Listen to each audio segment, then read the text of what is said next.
Bonjour, dans cette vidéo, nous allons calculer la valeur exacte, puis la valeur arrondie de l'aire d'un disque.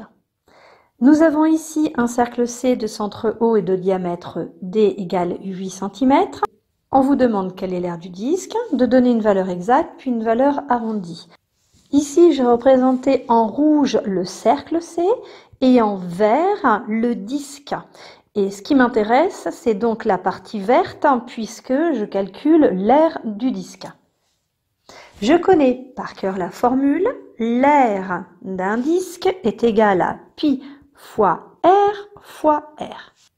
Je peux également écrire pi fois r au carré, puisque vous savez que r fois r est égal à r au carré.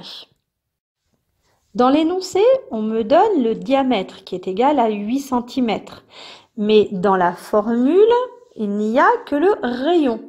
Il n'existe pas de formule pour l'aire d'un disque avec le diamètre. Rappelez-vous, pour le périmètre, j'ai le choix. J'ai une formule avec le diamètre, une formule avec le rayon. Mais pour l'aire d'un disque, je n'ai pas le choix. Ma formule n'utilise que le rayon. Donc ici, lorsque dans l'énoncé, on vous parle du diamètre, vous êtes obligé de calculer le rayon. Le rayon est égal à 8 divisé par 2, c'est-à-dire 4 cm, puisque le rayon, c'est la moitié du diamètre. Alors, je réécris la formule. L'aire est égal à pi fois r. Et comme je cherche la valeur exacte de l'aire, je suis obligée de laisser la lettre pi, qui est la valeur exacte de pi, et je remplacerai cette lettre, cette valeur exacte pi, par un nombre arrondi à 3,14 ou la touche pi de ma calculatrice lorsque je chercherai la valeur arrondie.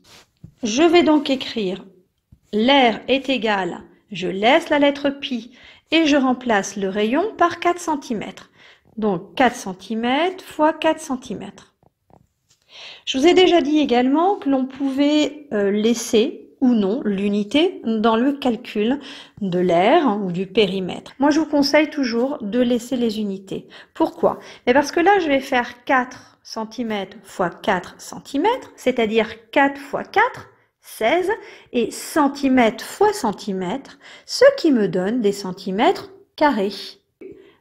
L'aire est égal, je laisse la valeur exacte, donc ma lettre pi, et j'obtiens 16 cm carrés. Je vais réécrire 16 devant pi, j'enlève le signe multiplié et je laisse l'unité centimètres carrés.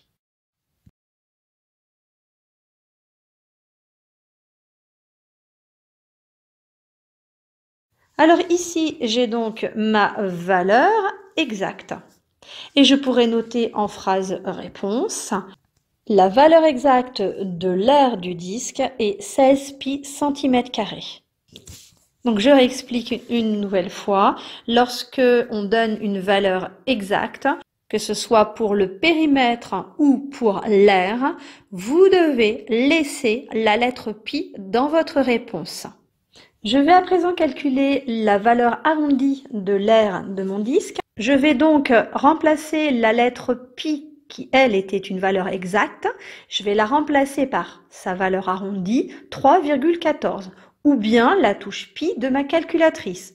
Et je le dis de nouveau dans cette vidéo, la touche pi de ma calculatrice me donnera une valeur arrondie. Ce n'est pas une valeur exacte, puisque pi n'est pas un nombre décimal, il y a une infinité de chiffres après la virgule. Je ne peux pas donner de valeur exacte avec les chiffres. Je suis obligée de donner une valeur exacte avec la lettre pi, et dès que j'utilise les chiffres, ce sont des valeurs arrondies. Donc je vais écrire l'aire. Cette fois-ci, je vais remplacer le symbole égal par un symbole environ, puisque je donne une valeur arrondie, donc je mets des vagues. J'ai toujours 16. Cette fois-ci, je remplace pi par sa valeur arrondie, donc 3,14, et je laisse les unités. L'aire est donc environ égal à 50,24 cm². Alors là encore, ma calculatrice me donne 2 décimales parce que j'ai utilisé 2 décimales pour la valeur arrondie de pi. Si vous utilisez la touche pi de la calculatrice, vous aurez plus de décimales, mais ça reste tout de même une valeur arrondie. L'énoncé peut me demander une valeur arrondie à l'unité près. Dans ce cas-là, j'arrondis sans chiffre après la virgule, uniquement avec une partie entière. Donc ici, l'air serait environ de 50 cm². Si je cherche une valeur arrondie au dixième près, je veux donc un chiffre après la virgule, l'air serait de 50,2 cm² environ.